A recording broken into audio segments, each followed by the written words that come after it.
नमस्ते, मैं हूं दीपा सिंह और आप देख रहे हैं हिंदू पोस्ट। पांचवें चरण के चुनाव समाप्त होते होते ही हर तरफ से भविष्यवाणी आनी शुरू हो गई हैं।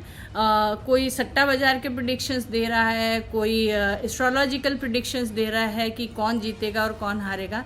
लेकिन इन भविष्यवाणियों के बीच में ही बहुत सारी भ्रामक जानकारी जो है वो सोशल मीडिया पे सीड की जा रही है। इसी के बारे में बात करेंगे इस वीडियो में, तो अंत तक हमारे साथ बने रहिए। आजकल फलौदी सट्टा बाजार के प्रेडिक्शंस बहुत चर्चा में हैं। हालांकि फलौदी सट्टा बाजार ने अपनी आधिकारिक घोषणा में कहा है कि इस बार भाजपा की सीटें घट अवश्य रही हैं, लेकिन फिर एक बार मोदी सरकार ही आने वाली है।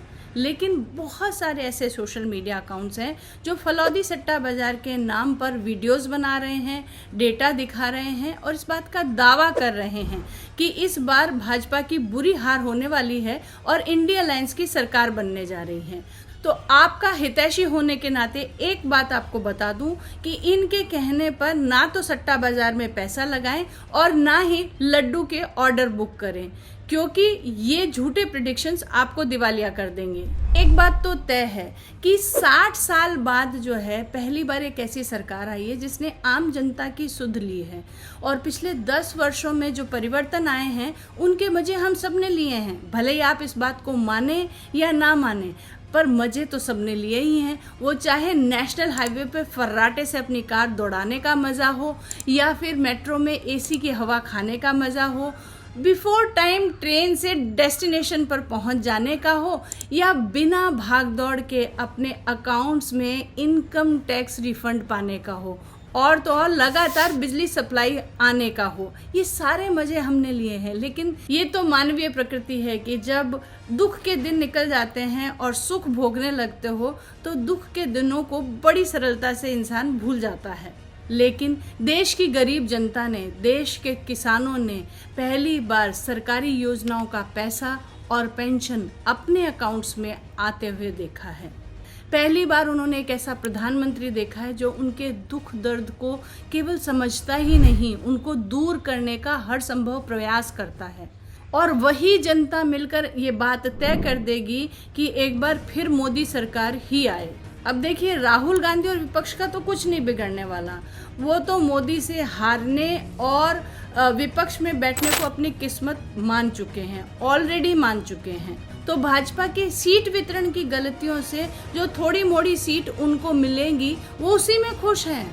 लेकिन आप अपनी मेहनत की कमाई सट्टा बाजार के ये हवाई वाले प्रेडिक्शंस हैं उन पे मत लगाइएगा, क्योंकि अंग्रेजी में एक कहावत है ना, if you can't convince them confuse them. तो ये जो विपक्षी दल जो हैं, ये सब जब इनको लगा, इन्होंने जनता को भाजपा के विरुद्ध भड़काने के बहुत प्रयास किए और जब वो अपने प्रयासों में सफल नहीं हो पाए तो अब ये बेसिर पैर की बातें कर रहे हैं। कोई कहता है मोदी जो है अरविंद केजरीवाल से डर गया, कोई कहता है राहुल ने मोदी को डिबेट के लिए इन्वाइट किया तो मोदी डर गया।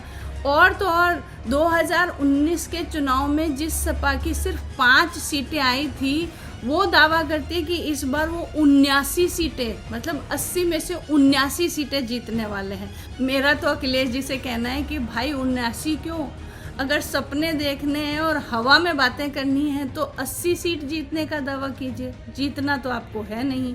तो ये सारी बातें जो हैं ये तो सिर्फ भ्रम उत्पन्न करने के लिए फैलाई जा रही है। आपको ध्यान हो तो महाभारत काल में भी मामा शकुनी ने पांडवों को जुए के दाव पेच में फंसाया था। तो आप भी ये झूठे प्रेडिक्शंस के दावे वाले जो वीडियो हैं, ये जो डेटा है, इनके जो फेर में है उलझ कर अपना पैसा, समय और एनर्जी बर्बाद मत कीजिएगा। रही बात राहुल गांधी की, तो राहुल गांधी के भरोसे तो मैं अपना कुत्ता बिल्ली भी ना छोड़ूं। देश तो बहुत दूर की बात है और ऐसा सोचने वाली मैं एक अकेली नहीं हूँ, मेरे जैसे बहुत सारे लोग हैं। राहुल गांधी अगर प्रधानमंत्री बन जाए तो क्या? भैया हम तो आत्महत्या कर लेंगे। तो मैंने तो आपको समय रहते चेता दिया है, फिर मत बोलिएगा कि आपने बताया नहीं। ऐसे और वीडियोस के लिए हमारे साथ बने रहिए। सब्सक्राइब कीजिए हमारा चैनल हिंदू पोस्ट। नमस्ते।